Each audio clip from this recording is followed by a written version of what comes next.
Баршаға сәлем, бүгін сіздермен Сара, бүгін сіздермен осындай керемет дәмді болып шығатын қаттамалардың рецептімен бөлісетін боламын. Өте қатпарлы, жасау жолы оңай. Дәл осы рецептпен 7 қаттама жасауға болады. Шелпектің орнына осы қаттамаларды жасап жесеңіздер де бола береді. Соңына дейін менімен бірге болып, қолдау көрсетіп, арнама жазылып отырыңыздар.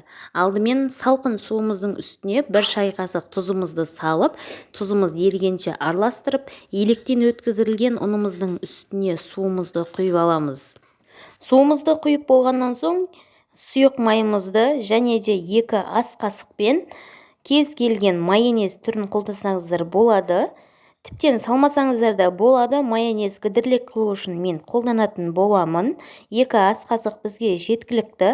Суымызбен бірге бірінші майонезімізді араластырып, содан соң барлығын араластырып алып, кейіннен қолымызбен орташа көлемді қамыр илейтін боламыз. Артық ұн қажет емес. Егер де қамырларыңыз өте жұмсақ және қолдарыңызға жабысып жатқан болса, 30-40 грамм шамасында ұн қосып жіберсеңіздер болады. Себебі ұндарымыздың тығыздықтары әртүрлі болғандық. Кішкене ғана айырмашылық болады. Міне көріп тұрғандарыңыздай дәл осылай қамырымыздың иін қандырып, жақсылап араластырып, илеп алатын боламыз. Қамырымыз дайын бола бастаған кезінде кішкене сұйық майды құйып, сұйық маймен қайта илеп алатын боламыз. Міне біздің қамырымыз дайын, қатты жұмсақ емес, қатты емес, орташа қамыр болады. Бетін осылай салапанмен жауып, 15-20 минутқа тындыруға қоямыз. Тынған қамырларымызды алып, 2 бөлікке бөліп, қайтадан 10-15 минутқа тындыруға қоятын боламыз. Достар, рецепттерім өз пайдасын тигізіп жатса, каналымның дамуына өз үлестеріңізді қоса кетсеңіздер, подписация батырмасын басып, қоңыраушаны қосып, комментария бөліміне өз пікірлеріңізді жазып, лайк басып отырсаңыздар, сіздерден қолдау болса, менен әрдайым жаңа рецепттер шығатын болады.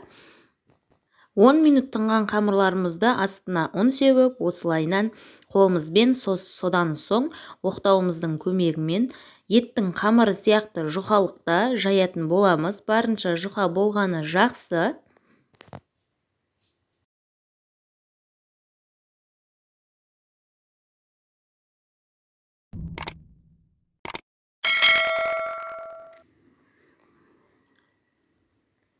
Міне менің қамырларым дайын, қалыңдығы қатты қалың емес, барынша жұқа етіп жайдым.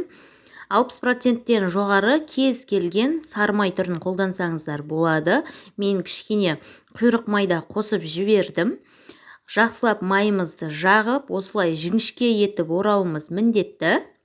Сонда қаттамамыз қатпарлы болып шығады. Міне осылай алдымен біреуін, содан кейін оның үстіне қойып, біреуін жақсылап орап аламыз. Барынша ауа қалдырмай тығыз етіп ораңыздар. Ауа қалып кетсе болмайды. Дәл осылай орасаңыздар, қаттамаларыңыз өте қатпарлы, дәмді болып шығатын болады. Арасынан уайымдамаңыздар, арасы толықтай піседі. Барлық қамырларымызды видеода көрсетілгендей етіп орап шығасыздар. Үлкендіктері өздеріңіздің пісіретін табаларыңызға байланысты, үлкендеу болсаңыздар да болады. Мен қатты үлкен емес, орташа етіп жасадым. Дәл осы 2 қамырдан менен 7 қаттама шықты. Сіздер одан да көп немесе үлкендеу етіп жасасаңыздар, одан да аз етіп жасай аласыздар. Ол өздеріңіздің қалауларыңыз. Дәл осылай екінші қамырымызды да оқтауымызбен жайып, содан соң үстіне сармайымызды құйып, сармайымызды толықтай жағып, қайта бірінші қамырымыз сияқты орап алатын боламыз.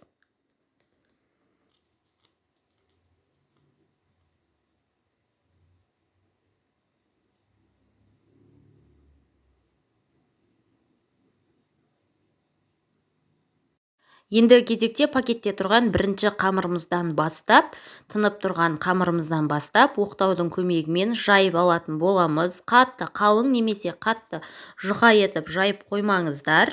Қазір қалыңдығын видео барысында да көрсетуге өтетін боламын.